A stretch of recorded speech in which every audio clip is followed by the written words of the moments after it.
بەم ڕۆژانەی دوایی پلەی گەرما لە هەرێمی کوردستان بە شێوەیەکی زۆر بەرچاو بەرز بۆتەوە. گەرژیان لەگەڵ هەندێکمانە میهرەبانتر بێت و دەرفەتەوەی دابێتین کە فێنکەرەوەیان لە چوارچێوەی دیوارێکدا کە تیشکی خۆ ڕاستەوخۆ لێمان نەدادەوە. هەندێک کەس بژێوی ژیانیان ڕاستەوخۆ پەیوەندی بە گەرماوە هەیە و ناچارن لەبەر بەدەستهێنانی ئەو بژێویە خۆیان بدەنە بەر گەرمای بەتین. یارتان باش بەخێر بن بۆ چیرۆکە هەواڵ. من لۆنا بەکرم. شەپۆلی گەرما هەرێمی کوردستانی گرتوۆتەوە و لە چەند ناوچەیە گەیشتۆتە سەر و 45 پلە. هاوڵاتیان لە پلەکانی بەرزی گەرمادا کار دەکەن و ناناوەکان بۆ پەیداکردنی بژێوی لە گەرمایەکی سەختدا نان لە گەروی تەنووری گردا دەردەهێنن. ئەوانەشی سەهۆڵ دەفرۆشن دەڵێن گەرما بازاڕی گەرم کردو. خێزانێک لە باشیک 70 ساڵە سەرقاڵی دروستکردنی سابوونە. ئەو خێزانە بەبێ بەکارهێنانی هیچ جۆرە ئامێرێک سابوون لە زەیتی زەیتون دروست دەکەن. ژینگە دۆستێک لە سلێمانی ماڵەکەی و کۆڵانەکەیانی بە گوڵ و بە سەوزایی ڕازاندۆتەوە. جگە لە گوڵ و سەوزایی ئەو ژینگە دۆستە تەواوی دیواری گەڕەکەکەی بە وێنەی سروشتی و دیمەنی سەرنجڕاکێشی گوند و دیاتەکانی کوردستان نەخشاند.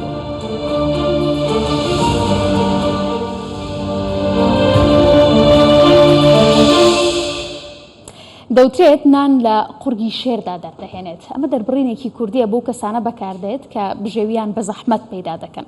ئەم قسەیە ئەگەر ببێت بە واقع ئەوەیە کە لە ڕۆژانێکدا کە پلەی گەرما 145 پلەی سیلیزیە سەر بە تەنووری پڕ لە ئاگردا بکەیت و ئەوتینی گەرمیە بۆ نانەوەکان ئەو پەڕی بێزاریە کە هەموو کەسێک بەرگەی ناگرێت. بە پێچاوانەشەوە گەرمای تاقەت پڕوکێن باشترین ڕۆژەکانی ساڵی سەهۆڵفرۆشانە. نانەوەکان دەڵێن سوتاوین لە تاو گەرما، بەڵام چارمان ناچارە و دەبێت نان بکەین چونکە نان چواروەرزی ساڵ بازاڕی زۆری هەیە. ساڵ فرۆشانی هەرچەندە کە زۆر گەرمایانە بەڵام گەرما بۆ ئەوان باشترین کاتە و دەڵێن خواست لەسەر سەهۆڵ ساڵانە گۆڕانکاری بەسەردادێت و خەڵکو و ئەوانەی کە لە دەرەوەی ئەو گەرمایە کار دەکەن لە کاتی بەرزی پلەکانی گەرمادا ناچارن سەهۆڵ بکڕن تاوەکو بۆی کە تۆزێک ئاوی سارد بخۆنەوە و ناخیان فێنک بکەنەوە سەهۆڵەکە بەکاربێن. ڕۆژانی چلەی هاوین بۆ سەهۆڵ فرۆشان باشترین ڕۆژەکانی ساڵن. 39 ساڵە لە کارگەکانی دروستکردنی سەهۆڵ بێدابڕان کار دەکات. وەستاوات نایشارێتەوە خواست لەسەر سەهۆڵ ساڵانە گۆڕانکاری بەسەردادێت چونکە کاسبکاران لە کاتی بەرزی پلەکانی گەرما ناچارن سەهۆڵ بکڕن تا ناوبەناوە بە قومێک ئاوی سارد گەروی وشکیان فێنی بکەنەوە. تقریبا هاوین هەر بەشی خۆی ئەڕوات بەڵام ساڵ بۆ ساڵ فەرقەکە. ئێستا لەوانەیە بڵم پار ساڵ بەفر خواستی لەسەر زیاتر بووە تا ئەم ساڵ. ڕۆژانش خەڵک قەساب و ماسی فرۆش و مەسەڵەن ئەو خەڵکانی کە چنە سەر کێڵگە کشت و کاڵەکان بەفر بەکارێنن وەکو جا سەیرانگاکانیش.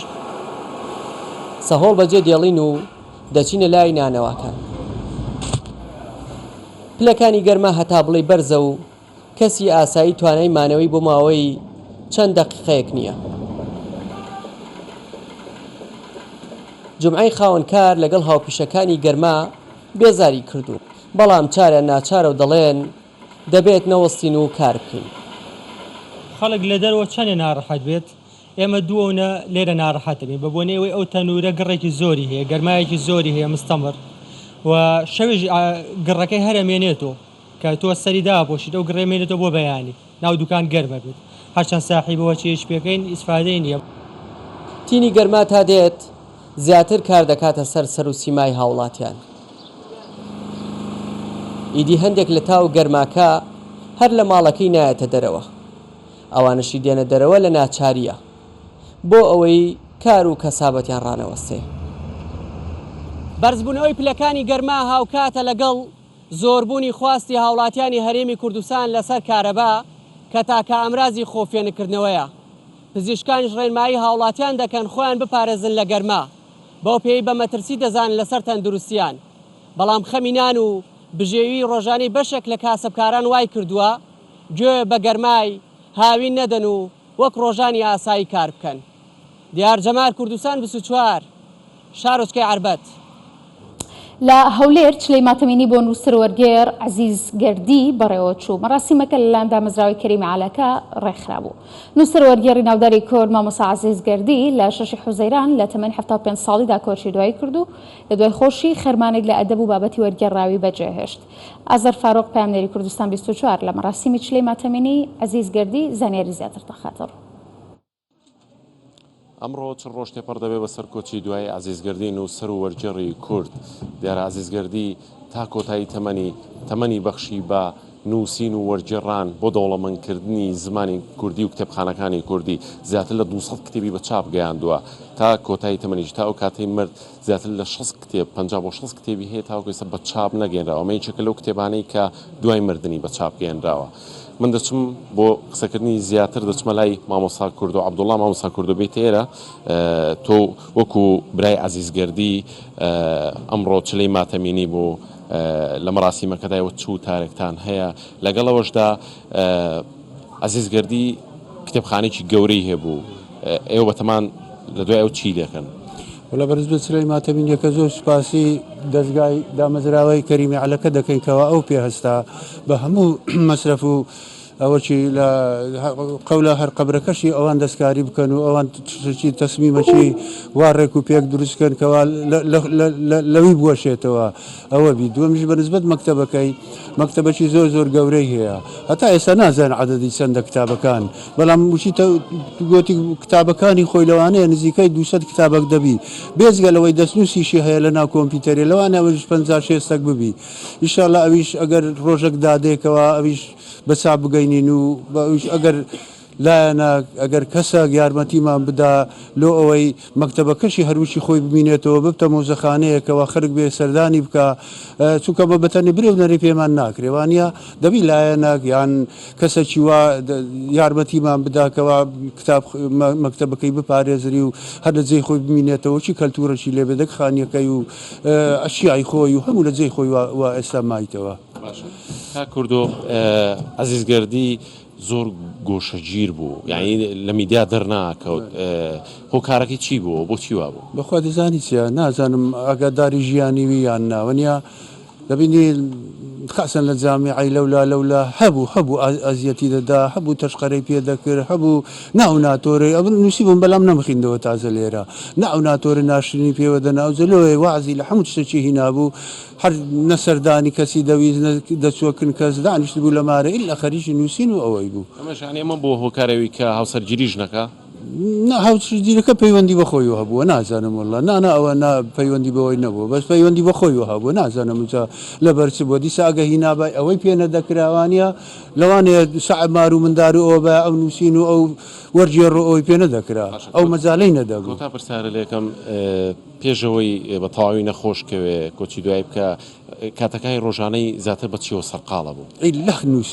لە نووسین ئەگەر سبەینان هەتا باش و سبەینان پیاسەشی دەکرد بە پێیان دەڕۆی هەتا لای جێژنیکانێ و دەهاتەوە سبەینان زوو و پێ ڕۆژ هەراتێ بەس ئەوەندا ئەویدیش هەموو ئەگەنا ڕۆژێ لە سبەینێ و هەرستا هەتا ئەگە بڕ پاریدا بە ینی سەرحاتەشی کردەگەنە هەمووی بە نووسین و بە وەرجێڕان و بە خینەوە هەتا دەچوو ئاقاری زۆرجا بە سیارە دەچوو عقی دەورا پشتیگونی کتابەشی دەبرد لەوێ ئەوەی ڕادێخست و لەوێ دەیخیندەوە لە ئاقاری لە زیاتی بگەڕێ بسوڕێ ئەوە بی هەتا کتابەشی دەبر لە ئاقاری لەوێن دەرێ هەتا مەغریبدا دەهات لەوێ دەیخیندەوە ئەوجە دەگەڕاوە. زۆر سپاس بۆ کورد و عەبدوڵڵا برای عەزیزگەردی کە لەگەڵمان بووی. بەڵێ عەزیزگەردی لە زانکۆی بەغدا بەشی فەڕەنسی خوێندوێتی و لە ساڵ 1994 ماستەری تەواو کردو و لە ساڵ 1992 دکتۆرای تەواو کردو وەکو هاوڕێ نزیکەکانی باسی دەکەن ئەڵێن حەزی نەکردو کە بە دکتۆر بانکرێ لەگەڵەوەشدا شێوەزاراوەکانی کورمانجی سەر و کورمانجی خوار و واروە هەورامیشی زانی و لەگەڵ نووسینەکانیدا تێکەڵی کردو ئاوێتی یەکتری کردوون جگە لەوەش زمانی فەڕەنسی و ئینگلیزی و عەرەبیشی زانیوە. دیارە عەزیزگەردی نووسەر و وەرجێڕی کورد لە 6 2022 لە تەمەنی 75 ساڵیدا کۆچی دوایی کرد.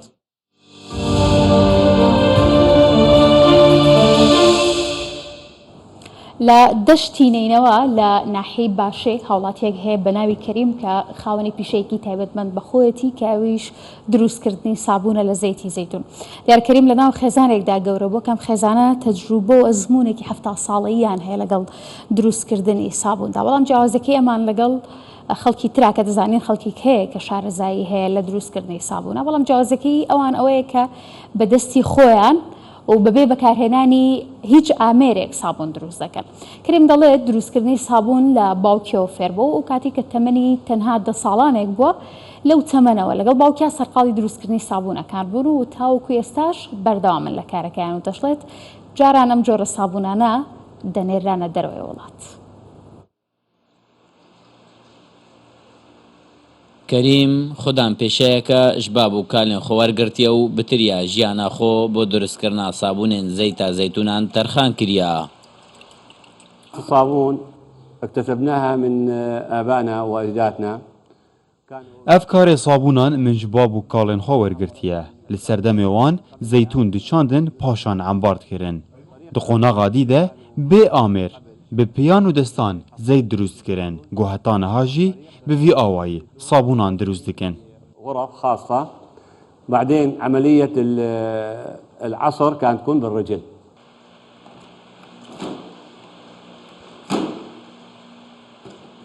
هەرچەندە کارێکی بزەحمەت و وەستیانە ئەل سەردەمێ داعش و ئەوەرەبوونێشدا کارتێکردن لە کاریوی هاتبووکردن لێش بەرک و بەشەکە ژیانەوی ئەو یە بەردەوامە سەرڤیکاری. داعش من جهة دمر الأول والتالي. Demê Daeş hatin hemû tişt ji nav birin û malên me talan kirin. Lê tevî awerebûn û derbederiyê me karê xwe nehêla û li ser çêkirina sabûnan em berdewamin. Piştî em vegeriyan me dît got Daişê hemû kel û pel û nêzîkî 15 tanên zeytûnan li gel xwe birbûn. الموجودة هنا خسائر يعني بالزيت الزيتون أقل شيء 10 طن 15 طن زيت زيتون كراحنا. دروستکردنا van sabûnan di çend qonaxa re derbas dibێت لەوە پێتڤیاوی ڕۆژانە بچەند دەمژمێرە هەیە. ماوێ بترش 5 ڕۆژان jî ev sabûn li erdî dimînin heta hişik dibin û vî corî renga mifayên xwe hebin لەوە bikirê taybet çil Iraqîyan derve heye. الصابون كافحت أنحاء العراق. Bikirên me ji herêma Kurdistanê û Iraqê ne û heta ji dervê welat jî hene ji ber ku ev cura sabûn mifayên wê hene û ji bo pêsteyê mirovan baş e û çi bandorê li laşê mirovan nake û gelek mifayên wê ji bo pirçê jî hene lewma ji Iraqê û derve tên û sabûna me dikerin. يعني كل أنحاء العراق حتى بالخارج يجون ياخذون صابون. Li qonaxa dumayîkê jî de van sabûna di nava kartona diket û bo bazaran û derveyê welatî dihinêret. Derman Beedrî Kurdistan 24 Nahya Başîk. هم شكلات مثل جژنی قوربان و قوربانیکردن کۆتاییان پێهات و زۆرینەش پێیان خۆش بوو کە گۆشت بخۆن و بەدەستیشیان بگە. بەڵام کەسانێک هەن کە بیرکردنەوەیکی دیکەیان هەیە بۆم بابەتە کە ئەویش نەخواردن و بەکارنهێنانی گۆشت و هەر بەرهەمێکە کە پەیوەندی بە ئاژەڵەکانەوە هەیە. ئەوان پێیان وایە مرۆڤ دەبێت ڕووەک خۆر بێت نە گۆشت خۆر. ڤیگینەکان دژێ و خواردنانن کە بە گۆشت دروست دەکرێت بۆیە بە دڵنیاییش ناتوانن هەموو شتێک بخۆن و دەبێت خواردنی ڕۆکیان بۆ ئامادە بکرێت و پێویستیشیان بە جێگای تایبەتە. هەر بۆیە دوو هاوڕێ لە ئەنقەرە 4 ساڵە ڤێگان کافەیەکیان کردوتەوە و خواردنە ڕۆکیەکان ئامادە دەکەن و خواستێکی زۆریش لەسەر بەرهەم و خواردنەکانیان هەیە و بەشێکی زۆری کڕیارەکان لە ڕێگەی ئۆنلاینەوە داوای خواردنەکانیان دەکەن. گوێکان ماوەی 4 ساڵە ڤێگان کافەی کردوێتەوە و تەنها ئەو خواردانش بەردەستن کە لە دانەبێڵە و گژوگیا دروست دەکرێت. ئەوانەی سەردانی ئەم شوێنە دەکەن گۆشت ناخۆن و ئامانجیان تەنها ژیانێکی تەندروست و پاراستنی سامانە سروشتیەکانی زەویە و خۆشەویستیە بۆ ئاژەڵان کە پێیان وایە ئەوانیش مافی ژیانیان هەیە هەر بۆیە خواردنی گۆشت ڕەت دەکەنەوە. Bizim et yememe sebebimiz hayvanları korumak. Hayvanları anlamak. Hayvanları çok seviyoruz. Hepimiz hayvanları seviyoruz. Yani onların başının kesilmesini istemiyoruz. Açıkçası bu. Yani diğer sebeplerde düşünülünce hayvanların iyi şartlarda beslenmediğini, iyi şartlarda yetiştirilmediğini düşünüyoruz. Dolayısıyla onların bu kadar kötü şartlarda, bu kadar zalimce kesilip insanlara sunulmasını istemiyoruz. Ben bir vegan olarak bunu hiçbir şekilde kabul etmiyorum. Dolayısıyla böyle bir... ژینگە دۆستێک لە سلێمانی لەگەڵەوەی کە تەواوی ماڵەکەی بەگوڵ ڕازاندۆتەوە ڕێژەی سەوزایشی لە کۆڵانەکەیاندا زیاد کردەوە. جیاواز لەوەش تەواوی دیواری گەڕەکەکەی بە وێنەی سروشتی و دیمەنی سەرنجڕاکێشی گوند و دێهاتەکانی کوردستان نەخشاندووە و داواژ لە هاوڵاتیان دەکات بۆ زیادکردنی ڕێژەی سەوزایی هەر ماڵێک لە بەردەم ماڵەکەی خۆی نەمامێک بڕوێنێت تاکو هەمووان پێکەوە هاوکار بن لە جوانترکردنی سروشتی شارەکانی کوردستان. من ناوم ئاسۆ حەمە ساڵح ڕەشیدە دانیشتووی شاری سلێمانیم لە گەڕێکی کورساتین حەزم کرد ژینگەیەکی سەوز و پاک و جوان دروستکەم لای ماڵەکەمە هەم بۆ گەڕەکەکە هەم بۆ خۆشمان کە ژینگەیەکی پاک ببەخشێ بە سنوورەکەمان لێرە ئەمە ژینگەیەکی زۆر ناشرین بوو بەرامبەری ماڵەکەم دەرکوداڵێکی زۆر بوو هەستام دیوارێکی ڕاگرم بۆ کرد سەرەتا سنەوبەرم تیاناش لێرە هەم بۆ ژینگەکەش پاکتر بوو هەم جوانتریش بوو دوای ئەوە چوم نەمامی بەریم بووێنە وەکو تو وەکو قەیسی وەکو گێلاس وەکو هەڵوژە وەکو هەرمێ حەزم کردەوە نەمامانەشی تیابێ هەم قەیسیشم بۆ هێناوە ینی دوای ئەوە گوڵەباخم زۆر هێناوە من زۆر گرنگی بە گوڵەباخێم لەبەرەوەی گوڵێکی زۆر جوانەگرێ هەم ژینگەکەش جوانەکە هەم مەنزەرەی ئایرش جوانەکەت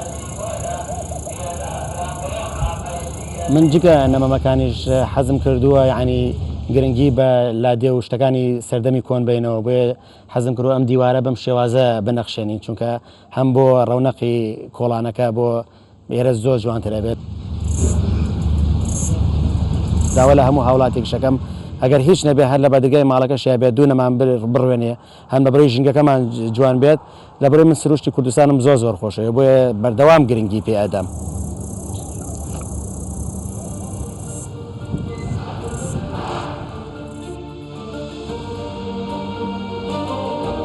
جانترکردنی سروشتی شارەکەمان شتێکی ئەوتۆ و زەحمەت نییە هەر هەوڵێکی ئەوە ڕەنگە بەس بێت ئاسوودە و تەندروست.